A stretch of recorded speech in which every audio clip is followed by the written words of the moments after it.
Hello. It was nice to meet you, even by Nice to meet you. just Zoomlandia. Mhm. I am with The Nocturnal, but I am also a big fan of this show. So when the opportunity came my way to ask you a few questions, and in quarantine I got my parents to watch both seasons, which I found to be an exceptional feat. So Awesome. they wanted to watch it all in one evening, actually, which was I had to be the one to say stop. We don't have time to stay up till the AM hours watching this, which is a testament to the show, but also to you and everyone else's work on it. So congrats Thank you. on this show. Thank you. This is season 2 of Dead to Me. So how was it to return to the character of Charlie Harding, and how would you describe who Charlie is and what he's dealing with? It was honestly really cool because Charlie did kind of grow a lot, in my opinion, at least between season 1 and season 2. And in between that time, I feel like I kind of grew a lot too. And it was really cool. It was an awesome experience the first time, and it was, I would say, an even better one the second time around for sure. Charlie, he's just kind of a kid who's been through a lot, and he's a little standoffish, a little closed off in the first season. I mean, as you would expect, his dad had just passed away or been killed, and he starts to open up in the second season, which is a nice little character progression. That's always cool to see. And how are you supported in that kind of progression? Did you work with other folks? Did you work with directors? How did you address kind of those character changes when you approached it? Everyone, Liz, all the directors are always very helpful. Christina is awesome, and she really has been a great mentor for me on set and off set.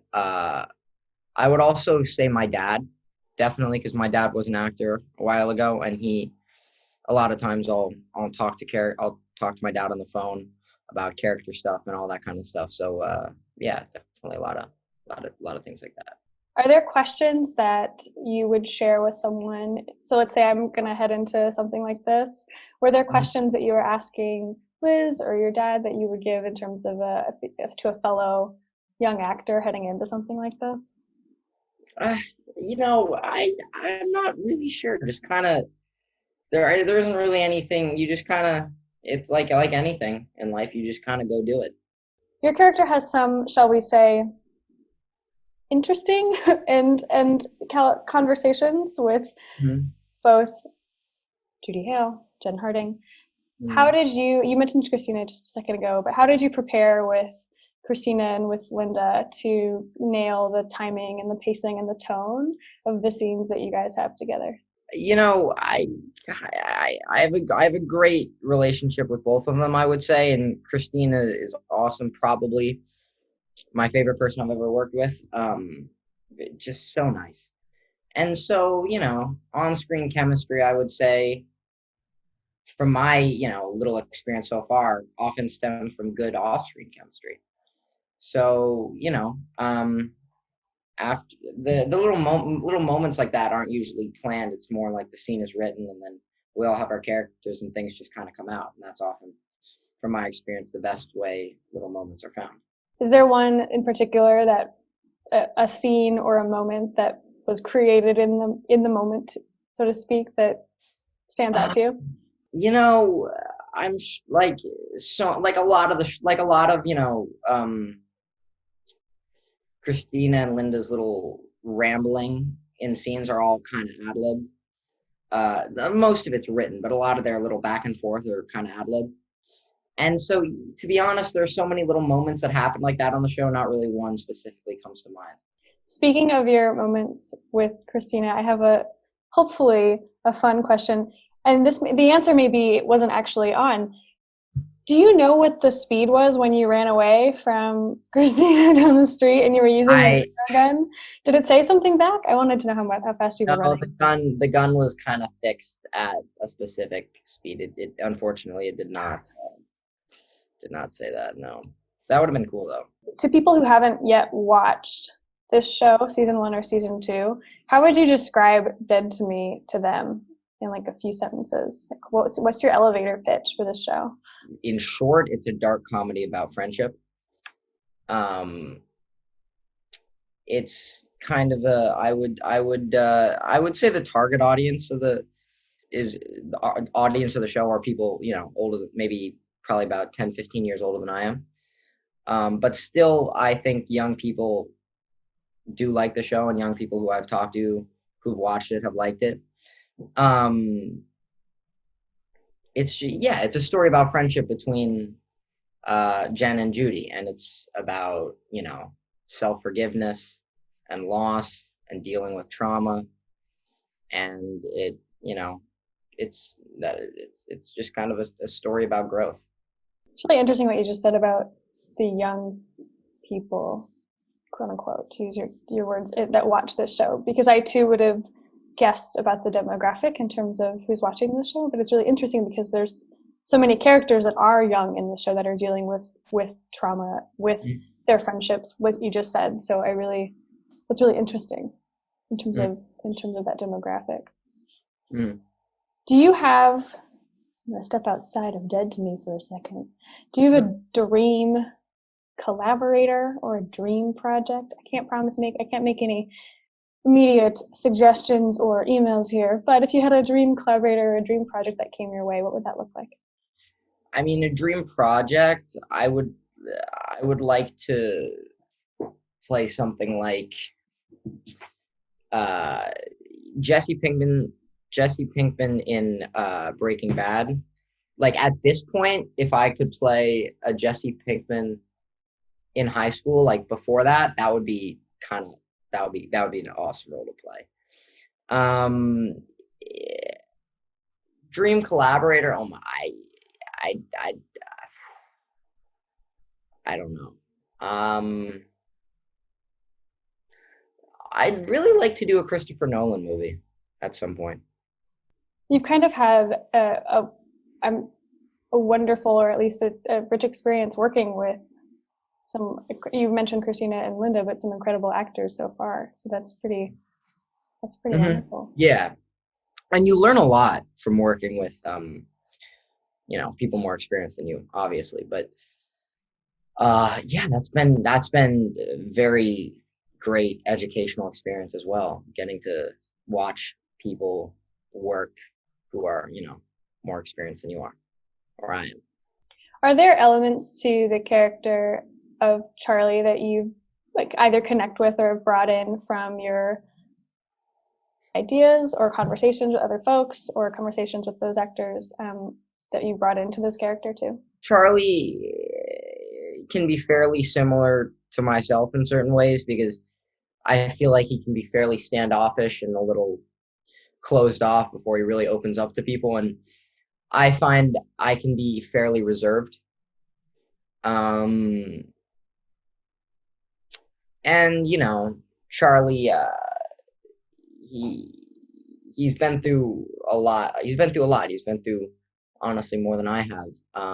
But everybody kind of has things that they struggle with and deal with. And so just kind of drawing from my own life is where I kind of created Charlie. And hopefully one other fun question. Now, I don't know this for sure because I have to ask first a question and then a follow-up question. Were you driving the Mercedes and all that stuff? You've been asked this question. You might have been asked this question before, and I might do a follow-up based on it. No. I live in New York City, and so I only have one friend who has their license. Yes. So I don't know how to drive. It's a very distinctly New York thing. I knew very few people who had their license that grew up in New York City. Yeah. Having come from California, everyone here has it, but for sure. So let me recraft the question then. What was it like to work in or sit in the Mercedes car? And what was that like for you guys to do? It was cool. There was one day that there was like exhaust from the car that was pulling the Mercedes that was really bad. And we had to like stop filming because it was so bad, and we had to like shut down the whole day. And but it was fine. It was a little weird, but it was cool.